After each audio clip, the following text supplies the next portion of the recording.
கல்லை கனியாக்குவாள், கற்பனையின் உச்சத்தில் சொல்லை கணையாக்குவாள் என் தமிழன்னை என்று சொல்லி தமிழ் அன்னையையும் உலகெங்கும் இருக்கும் ஆதித்யா தொலைக்காட்சி நேயர் பெருமக்களையும் நடுவர் உள்ளிட்ட அவையும் வணங்கி என் உரைக்கு செல்கிறேன். நடுவர் அவர்களே எதிரணியிலிருந்து ரொம்ப சிறப்பா பேசிட்டு போனாங்க. ஆனா அவங்க பேசினதெல்லாம் நீங்க கேட்டுட்டு இருந்தீங்கன்னா, நல்ல ஆழமா கேட்டிருந்தீங்கன்னா தெரியும். அணித்தலைவர் வந்த உடனே சொன்னாங்க, விட்டு கொடுத்து வாழணும், மாமியார கைக்குள்ள வச்சுக்கிட்டு வாழணும். அடுத்து வந்த பேச்சாளர் சொன்னாங்க எதிர்நீச்சல் போட்டு வாழணும் அப்படின்னாங்க. அதுக்கு அடுத்து வந்த பேச்சாளர் மறுபடியும் விட்டு கொடுத்து வாழணும்ன்றாங்க. ஏங்க, எதிர்நீச்சல் போட்டு ஜெயிப்பதற்கு இது என்ன அலுவலகமா? இல்லங்க, மாமியாரை கைக்குள்ள வைக்கணுமா? அது வீடு இல்ல, மாமியாரை மனதுக்குள் வைப்பதுதான் வீடு என்று சொல்ல போனால் கைக்குள் வைக்கிறது இல்லங்க. அதுக்குள்ளே அந்த அம்மா ஜெயிலில் வச்சிருது. ஜெயிலுக்குள்ள நாங்க மனதுக்குள்ள வைக்கணும் தான் நினைக்கிறோம். கேட்டில் எப்படி ஒரு காமெடி. சரி, நல்ல விஷயம், அழகா சொன்னாங்க. இதுதான் பெரிய விஷயம். ரொம்ப அழகா பேசினாங்க. இல்ல, பிழைக்கிறதுக்கும் வாழ்றதுக்கும் வித்தியாசம் இருக்கிறது. நீங்க சொன்ன போல விட்டு கொடுத்து எதிர்நீச்சல் போட்டு நான் யாருன்றதையே மறந்து மற்றவங்களுக்காக தன்னால் மாறி வாழ்வதற்கு பார்த்தீங்களா, அது பிழைக்கிறது. ஆனால் வாழ்றதுன்றது என்ன தெரியுமா? நான் எப்படி இருக்கணும் அப்படியே நான் வாழ்றேன் பாருங்க, அதுதான் வாழ்கிறது. அப்ப மகிழ்ச்சியாக பெண்கள் வாழ்கின்ற இடம் என்று சொல்ல போனால் அது பிறந்த வீடுதான். என்ன யோசிச்சு கைதட்டுறீங்க? ஒரு அம்மா கைதட்ட வந்தது இப்படி வந்துட்டு, சரி அடுத்த தடவை பார்த்துக்கிறோம். இல்லை இதுக்கெல்லாமா பிரேக்கு? நான் சிக்னல் ஏதோ சிக்னல் விழுந்துருச்சு வந்தப்போ வண்டின்னு பார்த்தா, சரி கொஞ்சம் டயர்டா இருக்கு அப்படின்னு.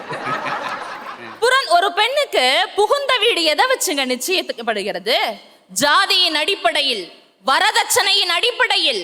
ரொம்ப சுலபமா சொல்லுவாங்க, உங்க பொண்ணுக்கு நீங்க என்ன போடுறீங்களோ போடுங்க. எவ்வளோ பெரிய அரசியல் நிறைந்த வார்த்தை தெரியுமா அது? அந்த அம்மா வந்து சொன்னாங்க, நாங்க பிறந்துட்டாலே அடி வயிற்றுல நெருப்பு கட்டிட்டு இருக்காங்க. ஏன் தெரியுமாமா? உன்னை யாரும் சும்மா கல்யாணம் பண்ணிக்க மாட்டாங்க. உன்னை பணம் கொடுத்து விற்கின்ற வியாபாரமாக திருமணம் இருப்பதனால் தான் பெற்றோர்கள் அடி வயிற்றில் நெருப்பை கட்டுகிறார்கள். அந்த அணி தலைவர் வந்தப்ப ரொம்ப ஒரு வார்த்தை அழகா சொன்னாங்க, பெண்கள் புகுந்த வீட்டுல தலை குனிஞ்சு இருந்தாதான் புகுந்த வீடு தலை நிமிந்து வெளியில நடப்பாங்களாம். 5 நிமிஷம் தலை குனிஞ்சு பாருங்க நடுவர் அவர்களே, எவ்வளவு கழுத்து வலிக்கும்னு. ஏங்க, நீ தலை குனிஞ்சு இருந்தாதான் வெளியில நான் தலை நிமிந்து நடக்க முடியும் என்று அவர்கள் சொன்னதை பறித்து பார்த்தால் புகுந்த வீடு. ஆனா நீ தலை நிமிந்து நடடா, உனக்கு என்ன பிடிக்குமோ அதை செய்டா. விளையாட்டு பிடிக்குமா விளையாடு, டான்ஸ் ஆட பிடிக்குமா மேடை ஏறி ஆடு, பேச பிடிக்குமா மேடை ஏறி தைரியமா பேசு. நீ தலை நிமிர்ந்து நின்றால் தான் அப்பாவுக்கு பெருமடான்னு சொல்றது பிறந்த வீடு என்று சொல்ல போனால், அப்ப பிறந்த வீடு தானே மகிழ்ச்சியை தருகிறது. அவங்க சொன்னாங்க, சுதந்திரம்னா என்ன? காலையில எந்திரிச்சு ஆண்ட்ராய்டு போன்ல தலை விரிச்சு போட்டு உட்கார்றது தான் சுதந்திரமா? அந்த பொண்ணுக்கு அது பிடிச்சா அதை அவ செய்யலாமா? அதுதான் சுதந்திரம். அதுதான் சுதந்திரம். எல்லாரும் கரெக்டான விஷயத்த பண்ணலாமா? எல்லாரும் படிச்சு டாக்டர் ஆயிட்டா அப்புறம் யாரு நோயாளியா போறது? எல்லாருக்கும் டாக்டர் ஆயிட்டா மருத்துவம் தெரியும், அவன் அவனுக்கு மருத்துவம் பார்த்துப்பான். இல்ல, அந்த பொண்ணுக்கு ஆண்ட்ராய்டு போனை நோண்ட பிடிக்குதா, நோண்டிட்டு போட்டுமே. நான் மதிக்கிறேன், அன்னபாரதி அக்கா சொன்ன ஒரு வார்த்தையை நான் அப்படியே மதிக்கிறேன். ரொம்ப அழகா சொன்னாங்க. நிறைய ஆண்கள் திருமணமானதுக்கு அப்புறம் பெண்களை வந்து கலெக்டருக்கு படிக்க வச்சிருக்காங்க, ப்ரொஃபஸருக்கு படிக்க வச்சிருக்காங்க, இன்னைக்கு அவங்க எல்லாம் வேலைக்கு போறாங்கன்னு அவங்கள வணங்குகிறேன்க்கா. ஆனால் அதில் 80% பெண்கள் இருக்கிறாங்க பாத்தீங்களா, அவங்களுடைய வேலைக்கு சம்பளம் எடுக்கிறதுக்கான ஏடிஎம் கார்டு அவங்க கணவன்மார்களிடம் இருக்கிறது. அது மாற வேண்டும். அதுதான் உண்மையான சுதந்திரங்க. பெரும்பாலான வீட்டுல இப்ப திருமணம் எப்படி தெரியுமா பேசுறாங்க? உங்க பொண்ணு என்ன படிச்சிருக்கா? இன்ஜினியரிங்கா? சரிங்க, இப்ப என்ன ஆபீஸ்ல வேலை பாக்குறா? இல்லைங்க, அவ வேலை எல்லாம் பார்க்கல, அவளுக்கு பரதநாட்டியம் ஆடுறது ரொம்ப பிடிக்கும், பரதநாட்டியம் கிளாஸ் எடுக்கிறா. அவ எடுக்கட்டுங்க, ஆனா கல்யாணம் ஆன பிறகு என் பையன் ஆபீஸ்லயே ஒரு வேலை வாங்கி தரோம், அந்த வேலைக்கு போயிட்டே பரதநாட்டியம் கிளாஸ் எடுக்கட்டுமே. இதுவா சுதந்திரம்? ஒரு பெண் வேலைக்கு போகணும்னு நினைச்சா அவ போனுங்க, இல்ல நான் போக மாட்டேன்னா போக கூடாது, அவ்வளவுதான். அதுதான் சுதந்திரம். ரொம்ப அழகா சொன்னாங்க அன்னபாரதி அக்கா. ரொம்ப ஒரு வார்த்தை சொன்னாங்க, ஒரு பெண் பிறக்கும் போது 25 மதிப்பெண்ணா, அவ பூப்படையும் பொழுது 50 மதிப்பெண்ணா. பெரிய கணக்கு டீச்சரு, ஒன்னொன்னுக்கு மார்க். திருமணம் ஆகும் போது 75 மதிப்பெண். மதிப்பெண்ணா? தாயாகும் பொழுதுதான் 100 மதிப்பெண்ணா? ஏமா இவங்க 100 மதிப்பெண்ணு படிக்கும்போது 5 பாடத்திலும் சேர்த்து. அதுக்கும் சந்தோஷம் தான். நான் தான் அது இல்லை, உண்மையிலே நல்லா நல்லா படிச்சிருக்காங்க. Best out going student. ஏங்க, பெண்களுக்கு இத்தனை மதிப்பெண் போடுகிறீர்களே, உங்கள் சமூகம் ஆண்களுக்கு மதிப்பெண் போடுகிறதா? எப்படி ஒரு பெண் தாயானால் தான் 100% சொல்றீங்க? அப்ப அன்னை தெரேசா தாயாகவில்லையே, அன்னை தெரேசாக்கு 100 மதிப்பெண் தரமாட்டீங்களா? இனிமேல் இந்த 100 மதிப்பெண் பாயிண்ட் எங்கேயாவது கொண்டு போய் சொன்னீங்க, பெரிய அவள் 70 மதிப்பை வாங்குகிறாள், பெரிய வைரமுத்து மாதிரி 80 மதிப்பெண்ணை வாங்குகிறாள், இந்த அவமானத்தை வாங்கிட்டு உட்காந்துருக்கோம். எவ்வளவு பெரிய அரசியல் இருக்கு தெரியுமா? பெண் தாய்மை அடைவது ரொம்ப பெரிய விஷயம்னு சொல்லி அதை ஒரு பெரிய கிரீடமாக்கி, ஒரு பெண் தாய்மை அடையாவிட்டால் அவள் அடைந்தே ஆக வேண்டும், டெஸ்ட் டியூப் பேபி, எத்தனையோ ட்ரீட்மெண்ட், என்னென்னமோ சொல்லி கோடிக்கணக்கில் சம்பாதிக்க கூடிய அரசியல் பெண் மேல் இருக்கிறது. அதை தான் மாத்தணும்னு சொல்றோம். எதிரணி தலைவர் ஒரு வார்த்தை சொன்னாங்க, அவங்க அக்காவை அவ்வளோ கிண்டல் பண்ணாங்க. ஏன்னு தெரியல, என்ன கோவம்னு தெரியல. அவங்க அக்கா கிட்ட படிச்ச கணேசன் கடலை மிட்டாய் வித்தாராம். என்ன தப்புன்றேன்? கணேசன் வறுமை காரணமா திருடல, கடலை மிட்டாய் தானே வித்தாரு. கௌரவமான தொழிலுங்க. சரி, அப்போ 3 பேரும் 100 நாள் வேலைக்கு போங்க. என்ன நீங்கள் சொல்கிற பாயிண்ட் வர அங்கே உப்பு சப்பெல்லாம் போய்கிட்டு இருக்கு. அவங்க எதுக்காக கணேசன் கடலை மிட்டாய் சொன்னாங்கன்னா, காக்கா, அதுக்காக கணேசன் கடலை மிட்டாய், அப்புறம் காக்கா மாதிரி காக்காண்டு கிடக்க. ஏங்க, இன்னைக்கும் அவங்கள பட்டிமன்றம் கூப்பிட்டா என் தங்கச்சியும் கூப்பிடுங்கன்னு ஒரு இக்கு வைக்கிறாங்கன்னா, அவங்கள விடையாமா பெருசு உங்களுக்கு புகுந்த வீடு? உங்கள் பிறந்த வீடு தந்த இன்னொரு அன்னை உங்கள் அக்கா என்று சொல்ல போனால், அந்த பரிசை உங்களுக்கு தந்த பிறந்த வீடு தான் பெருசு. இன்னொன்னு ரொம்ப அழகா சொன்னாங்க, என்னன்னா மாமியாரோட அட்ஜஸ்ட் பண்ணி போயிடுறோம், மாமியாரை அம்மாவா நினைக்கணும், மாமியார அம்மாவா நினைச்சாதான் ஃப்ரெண்டு வீட்டுல சாப்பிட முடியும், மாமியாரா நினைச்சா சாப்பிட முடியாது. கரெக்ட் தானேமா? அதானே நீ சொன்ன. அந்த பொண்ணு சொல்றா, என் ஃப்ரெண்டு அவ மாமியார அம்மாவா நினைக்கிறா, அதனால நான் அவங்க வீட்டுல போய் சாப்பிடுறேன். அப்ப மாமியாரா அவங்க இருந்தா நீ போய் அந்த வீட்டுல சாப்பிட முடியாது. சோறா முக்கியம் இல்ல கருத்து, நீங்க சொன்னதை தான் நாங்க சொல்றோம். இல்ல, சோறு தான் முக்கியம் அவங்களுக்கு. நீங்க எப்படி சொல்ல முடியும்? வந்தோடனே அவங்க கேட்டாங்க, காலேஜுக்கு நுழையும் போதே, சார் வெஜ்ஜா நான் வெஜ்ஜா? தலைப்பை கேட்கல. ஏமா தலைப்பு அது கிடக்கட்ட சார், அப்புறம் பேசுவான். மட்டனை கொஞ்சம் பொரிச்சிருங்க, ரொம்ப எண்ணெய் ஊத்தாம. நடுவர் அவர்களே, நீங்களே இன்னைக்கு எதிரணியில இருக்கிறவங்களுக்குலாம் பேமெண்ட் அதிகமா கொடுத்துட்டீங்கன்னு வச்சுக்கோங்க. உங்களை என்ன சொல்லுவாங்க? அந்த சின்ன பொண்ணு என்ன சொல்லுவோம்? நீங்க எங்க அப்பா மாதிரி சார். அன்னபாரதி அக்கா என்ன சொல்லுவாங்க? நீங்க எங்க அண்ணன் மாதிரி சார். அப்படிதானே சொல்லுவாங்க.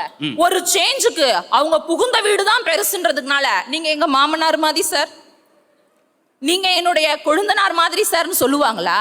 அப்ப எப்பவுமே உச்சத்தில் இருப்பது பிறந்த வீடு தான் என்று சொல்ல போனால்,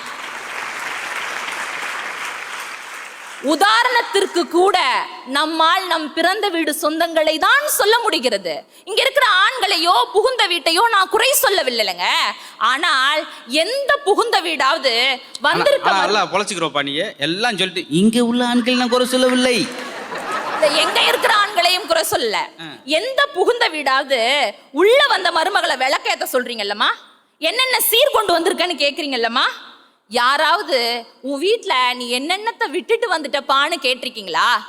அந்த பொண்ணு தன்னுடைய அம்மாவை விட்டுட்டு வந்திருக்கா, அப்பாவை விட்டுட்டு வந்திருக்கா, கூடவே வளர்ந்த தம்பியை விட்டுட்டு வந்திருக்கா, இதெல்லாத்தையும் விட உசுரா வளர்த்த ஜிம்மியை விட்டுட்டு வந்திருக்கா.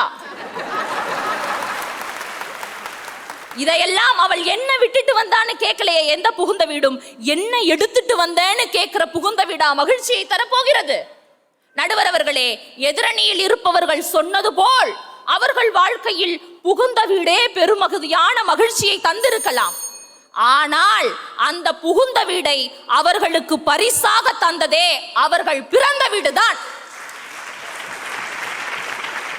எப்பொழுதுமே பரிசை விட பரிசை தருபவர்கள் தான் உயர்ந்தவர்கள் என்று பார்த்தால், பரிசாக இருக்கும் புகுந்த வீடை விட பரிசாக புகுந்த வீடை நமக்கு தரும் பிறந்த வீடுதான் மகிழ்ச்சியை தருகிறது. பெண்கள் என்கின்ற விருட்சமாக இருக்கிறார்கள். அந்த விருட்சத்திற்கு விதை போட்டது பிறந்த வீடு, அறுவடை செய்வது புகுந்த வீடு. எப்பொழுதுமே அறுவடை செய்பவர்களை காட்டினும் விதைத்தவர்களே உயர்ந்தவர்கள் என்று கருதுகின்ற தேசம் இது. ஆகையால் பெண்கள் மகிழ்ச்சியாக இருப்பது பிறந்த வீடே என்று நடுவர் அவர்கள் தீர்ப்பு வழங்குவார் என்று நம்பி என் உரையை நிறைவு செய்கிறேன். நன்றி, வணக்கம். ரொம்ப நிறைவு பேச்சாளர், ரொம்ப நிறைஞ்ச பேச்சாளரா பட்டிமன்றத்தில் அது ஒரு வகை, ரொம்ப புது வகை. இவங்க நம்ம பாயிண்ட் எழுதிட்டு வந்து பேசுகிறது ஒரு வகை, இவங்க பாயிண்டில் அவங்க பாயிண்டை உருவாக்கி பேசுகிறது ஒரு வகை. ரொம்ப வெற்றி அடைஞ்சிருக்காங்க. 2 பட்டிமன்றத்தில் ஒரு பேரும் வாங்கியிருக்காங்க. 2 பட்டிமன்றம் பேசியிருக்கிறாங்க. ரொம்ப அழகான பெயர். தாமரைக்குடி அவர்களுக்கு பெரிய வாழ்த்துக்கள். 6 பேச்சாளர்களும் ரொம்ப ஜனரஞ்சகமாக ஜாலியாக. பொதுவாக பெண்கள் வந்து கலகலப்பாக பேசுகிறது குறைவு. என்ன காரணம்னா நம்ம ஊரில் அப்படி பழக்கப்படுத்தி வச்சுட்டோம். காலையில் 9 மணிக்கு அழுக ஆரம்பிச்சுன்னா 11 மணிக்கு அழுதுகிட்டு தான் இருக்கு. மூக்க சிந்தி அப்படின்னா வீடே கேத வீடு மாதிரி தான் இருக்கு. அதான் அழுது. அதனால் நாங்கள் எல்லா மேடைக்கும் போகிறப்ப என்ன சொல்லுவேன், பெண்களுக்கு பொன் நகையை விட புன்னகை தான் அழகு. எதுக்கு இந்த கேப் போட்டேன்? பெண்களுக்கு பொன்னகை விட புன்னகை தான் அழகு. 70 நகை போட்டு உட்காந்துருக்கு வாசலில் பார்க்குற மாதிரியா இருக்கேன். வாங்க மாமாப்பா இங்கே மொகரை. ஆனால் நகையே போட தேவையில்லை. பார்த்தீங்களா? சிரிங்கன்னு சொல்கிறாலும் முதல்ல சிரிக்கணும். ஒரு காட்டில் அதிகாரிங்க ஃபாரஸ்ட் ஆஃபீஸர் போய்கிட்டு இருக்காரு உள்ள. எப்படி இந்த காடு தீப்பிடிச்சு எரிஞ்சு அப்படி பார்க்கும்போது ஒரு கோழி செத்து கிடக்கு. அப்படி குச்சி வச்சு அப்படி கோழி அப்படி செத்த கோழி தூக்கி விட்டார். பார்த்தா 8 குஞ்சு உயிரோட கோழியோட ரெக்கைக்குள்ளே இருந்துச்சு. பார்த்தீங்களா? தன் உயிரை மாய்த்து கொண்டு அன்பு காட்டுவது என்று சொல்லி 6 சிவராசிக்கு தெரியவனா, 3 சிவ 2 சிவராசி கூட. இலிய நியூஸ் அப்படின்ற ஒரு பறவை தான் ஜோடியை தவிர வேறு எந்த ஜோடியும் சேராது. பாருங்கள், அதுக்கு பாராட்ட வேண்டிய விஷயம் நிறைய இருக்குங்க. புறா தான் ஜோடி புறா தவிர எந்த ஜோடி. பசு கற்பவாசை தெரிஞ்சுன்னா காளமாடு நெருங்காது. எவ்வளோ கிளி பாருங்க, இவ்வளோ ரசனை சொல்கிறோம். ஆனால் அதே போல் நாங்கள் புகுந்த வீட்டில் சந்தோஷமாக இருக்கோம்னா ஆண்களோட நீங்கள் விட்டு கொடுத்து போகணும் அப்படின்னு சொன்னீங்க. வெளிநாட்டில் இருக்கார் கணவன், நம்ம நல்லா இருக்கியா, புகுந்த வீட்டில் நீங்கள் சந்தோஷம் சொல்கிறீங்க இல்லையா, அந்த அம்மா சொல்லுது, அடிக்கடி என்னை விசாரித்து விட்டு போகிறதுக்காக வராதே, விசாவை ரத்து செய்து விட்டு வா. இது ஒரு வாழ்க்கையாங்க. வெறும் பணம் மட்டுமே மகிழ்ச்சி தராதே, பணத்தை கொடுத்தேன்னு பணம் மட்டும் தராத, கொஞ்சம் மனமும் தான். இது ஒரு வகை. இன்னொருத்தன் ஃபாரின்லேருந்து மனைவிக்கு அனுப்புகிறான், பேசும் கிளி, அழகான கிளி அனுப்பிச்சு வச்சான். இது கிளியோட சவுண்ட் இல்லையோ, தேவையில்லாத நம்ம பண்ணக்கூடாது. பார்த்தீங்களா? வெளிநாட்டில் பேசும் கிளி வகை வகையாக அனுப்புகிறார். பச்சை கலரு, மஞ்சள் கலரு, கருப்பு கலரு. ஃபோன் அடித்தார், என்னம்மா கிளி அனுப்புனேனே எப்படி இருந்துச்சு, நல்ல ருசியாக இருந்துச்சுங்க, இன்னும் 2 அனுப்புங்க. அவர் என்ன நினச்சிருக்காரு, நீ சாப்பாடு கொடுத்து இன்னும் நல்லா பேச வைப்பண்ணு, இந்த பிள்ளை சூப்பு வச்சு குடிச்சிருக்கு. இப்படி 2 பேர் ரசனை வித்தியாசமாக இருந்துச்சுன்னா எப்படி இருக்கும்? சிலர் திருத்தவே முடியாதுங்க. ஒரு சாமியார் காட்டுக்குள்ளே போனார். எப்படி இந்த ஆதிவாசிகள்லாம் திருறாங்க, அவங்கள கொஞ்சம் மாற்றி நவீனப்படுத்தணும், நாகரிகப்படுத்தணும்னு சொல்லி காட்டுவாசி திருத்துன்னு காட்டுக்குள்ளே போனார். போய் சாமியார் இறங்கணும் வந்துட்டாங்க 40 ஆதிவாசி. ஐயா போய் ஜஹோ ஜஹோ ஜஹோ. அமைதி அமைதி, சைலண்ட் சைலண்ட். சுவாமி எதுக்காக வந்தீர்கள்? உங்களை நான் திருத்தலாம்னு வந்திருக்கேன். போன வாரமும் ஒரு சாமியார் வந்தார். உடனே இந்த சாமியார், அவர் எப்படி இருந்தார்? நல்ல ருசியாக இருந்தார். சாமியாரே அடிச்சுருக்காங்க. இப்படி ஆளு திருத்த முடியுமா? அது மாதிரி 2 பேருக்குமே கணவன் மனைவிக்கு இடையில நகைச்சுவை உணர்வு இருந்துச்சுன்னா பிரச்சனை வராது. கோவப்பட்டுறக்கூடாது. எல்லா இடத்துலையுமே எங்கே ஒன்று, நாங்கள் ஒரு ஆஸ்பத்திரியில் இவ்வளோ ஒரு மியூசியோட ஒரு ஆள் இருக்காருன்னு வச்சு, ஊசியோட யாரா அந்த பக்கம் போனால், அர்ரா வேலுச்சாமியே வகுத்து வழி வந்தது நான் தான் சார், படு இந்த ஊசி, ஐயோயோ தினவா, நான் என்னைக்கு வர மாட்டேன், சுடாட்டில் போய் படுத்துக்கிறேன், ஓடிப்பிடான். லப்பு லப்புன்னு விழுந்தேன். இதே ஒரு நர்ஸ் இருக்கட்டும், யாருங்க மிஸ்டர் வேலு, நான் தான் என்ன 15 நிற்கிறீங்க, என்னாச்சு? ஒன்றும் இல்லை, சும்மா உங்களை பார்க்கலான்னு வந்தேன். பார்த்தீங்களா? பெண்கள் மீது பூக்களை கொண்டு எரியாதீர்கள். ஏன்னா யாருக்கு வலிக்கும்னே தெரியாது, அவ்வளவு மென்மையானவங்களாம் பெண்கள். சொன்னாங்களே இந்த பக்கம் பிறந்த வீட்டுக்கு தாய் மாதிரி ஒரு இடத்த நீங்கள் பார்க்க முடியாதுங்க. புரண்டு படுத்தா குழந்தைக்கு ஏதாவது ஆயிரும்னு சொல்லி 9-10 மாதமும் இப்படியே படுத்திருப்பாங்க, மல்லாக்காவே படுத்திருப்பாங்க. பார்த்தீங்களா? இப்படி ஒரு, அதனால தான் அப்படி செய்கிற அன்னைக்கு பையன் என்ன செய்கிறான் யோசிச்சு பாருங்க. அம்மா அங்கேருந்து, அது இந்த மதுரை பக்கம்லாம் சொல்லலாம், கஷ்டப்பட்டு கடனை உடனே வாங்கி படிக்க வைப்பாங்க அப்பா அம்மா. வெளிநாட்டுக்கு போனேன் என் பையன், என்ன மாதிரி வேட்டி கட்ட கூட பேண்ட் சட்டை போடணும், என்ன மாதிரி தமிழில் பேசக்கூட ஆங்கிலத்தில் பேசணும் ஆசைப்பட்டு இடத்த விற்று வெளிநாட்டுக்கு அனுப்பிச்சி வச்சாரு. 3 வருஷம் ஆச்சு, அவன்கிட்ட இருந்து அப்பா அம்மாவுக்கு எந்த பதிலும் வரல. அம்மா அங்கேருந்து எழுதுறாங்க, மகனே நான் வீட்டில் ஒரு தென்னை வைத்தேன், தென்னை நான் ஊற்றிய தண்ணீரில் வளர்ந்தது, நீ என்னுடைய வியர்வையில் வளர்ந்தாய், எங்கோ இருந்து ஈட்டுகிற படிப்பும் வேலையும் உனக்கு மகிழ்ச்சியும் சந்தோஷத்தையும் தருகிறது, நான் இங்கு வைத்த தென்னை எனக்கு இளநீரையும் நல்ல நிழலையும் தருகிறது. என்றாவது ஒரு நாள் இமெயில் மூழ்கி இருக்கும்போது என் உடம்பில் ஈமொய்த்த செய்தி வந்து சேரும். எனது இறுதி ஊர்வலத்தில் நீ இல்லாவிட்டாலும் பரவாயில்ல, நான் வைத்த அந்த தென்னை ஓலையே என்னை சுடாடு வரை இழுத்து செல்லும்.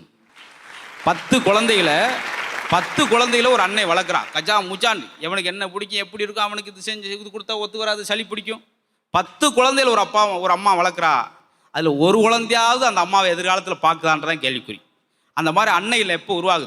இப்போ நிறைவேற சொல்லிவிடுறது இதெல்லாம் ரைட், ஒரு ஒக்கர் இருக்கட்டுங்க, என்னையா சொல்ல போகிற பார்த்தீங்களா? சந்தியா சொன்னாங்க, எங்கள் அப்பா அரசர் கிடையாது, எங்கள் அம்மா அரசி கிடையாது, ஆனால் நான் அவங்களுக்கு இளவரசி தான். இப்படி வளர்க்குறது நான்லாம் ஒத்த வார்த்தை பேசினா இங்கே ஒரு என் தவன் 10 திருக்குறள் சொன்னேன் அப்படின்னு எங்கள் அம்மா சொல் ஏன் அப்படின்னு இருப்பேன். 10 திருக்குறள் சொன்னான்னு 10 வீட்டில் போய் சொல்லிட்டு வரும். ஏன்ட்டு சொன்னதுக்கே இதே அம்மா. இதே போய் சொல்லி பாருங்கள் வீட்டில். அம்மா இன்றைக்கி ஏகப்பட்ட கூட்டமாக பயங்கரமாக ரசிச்சாங்க. ஆமாம் சாப்பிடுங்க, ரசிச்சாங்க வரல ரசிச்சாங்க இவ்வளோதான். பார்த்தீங்களா? அது மாதிரி உண்மையான அன்பு எங்கே? மேஸ்ட்ரோ இளையராஜா அவர்கள் ஸ்கூலில் அசம்பிளில் பாடிக்கிட்டு இருக்காரு. ஒரு பாட்டு பாட சொன்னாங்க, பாடினாரு, சப்புன்னு அடித்தார் கச்சம். என்ன பாடுற வீட்டில் சொன்னால் அம்மா கிராமிய நடையில் சொல்லி கொடுத்தாங்க. அதுதான் இன்றைக்கி மேஸ்ட்ரோ பட்டத்தை வாங்கியிருக்காரு இளையராஜா. பார்த்தீங்களா? குட்டி குட்டி விஷயம்.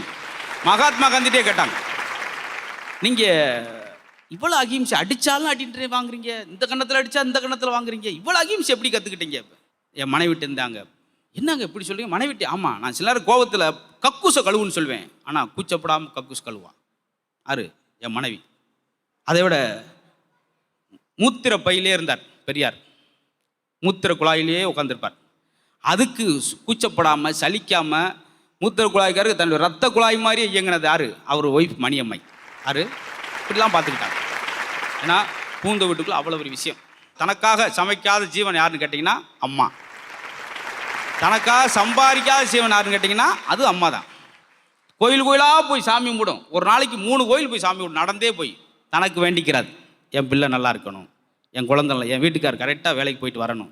என்ன சொல்கிறேன்னா இவங்களுடைய மகிழ்ச்சியில் தான் நீங்கள் சொல்லலாம். பிறந்த வீட்டில் தாய் செய்கிற அந்த அற்புதமான விஷயத்தை சொன்ன பார்த்தீங்களா? பார்த்திவன் ஒரு கிறுக்கல்ன்ற புக்கில் எழுதியிருப்பார், நீ கருவுற்று இருந்தால் ஒரு குழந்தைக்கு தான் தாயாக இருந்திருப்பாய், கருணுற்றல் தான் இந்தியாவில் எல்லா குழந்தைக்கும் தாயாக இருக்கிறாய் சொல்லி முடிச்சார். பார்த்தீங்களா? பெண்கள் வேலைக்கு போகிறதுனால உங்களுக்கு வசதிகள் கொடுக்கலாம், ஆனால் நிம்மதி கிடைக்காது. நீங்கள் சொல்லலாம் வீட்டிலே இருக்கா ஹவுஸ் ஒய்ஃப்னு பெண்களை சொல்லாங்க, அதுனா அசால்ட்டாக என்னவா இருக்கா, ஹவுஸ் ஒய்ஃபாக தான் இருக்கா. அதுதான் கஷ்டமான வேலையே. 4 கிழமை நலிந்தோருக்கு இல்லை, ஞாயிற்றுக்கிழமையும் பெண்களுக்கு இல்லை. பார்த்தீங்களா? அன்னைக்கு கூட வேலை பார்க்கணும். இவங்க வீட்டுக்கு மட்டும் சந்தோஷத்தை கொண்டு வரலங்க, அவங்க வீட்டில் மட்டும் சந்தோஷம் இல்லை, புகுந்த வீட்டில் நாட்டுக்கே எப்படி சந்தோஷத்தை கொண்டு வந்தாங்கன்னு சொல்கிறேன். ஹிலாரி கிளின்டனோட மனைவி இந்தியாவை சுற்றி பார்த்துட்டு அங்கேயே ஒரு லேடிஸ் கிளப் ஆரம்பிச்சோன்னா சொன்ன வார்த்தை என்ன தெரியுமா? எல்லாரும் இந்திய பெண்மைக்கு திரும்புங்கள். அவங்கள மாதிரி ஒழுக்கமும் கலாச்சாரம் இந்த பெண்களை பார்க்க முடியல, ஒருவனுக்கு ஒருத்தி என்று வாழ்கிறாங்க. நம்மளுடைய ஏழை நாடு இந்தியா, ஏழை நாடு.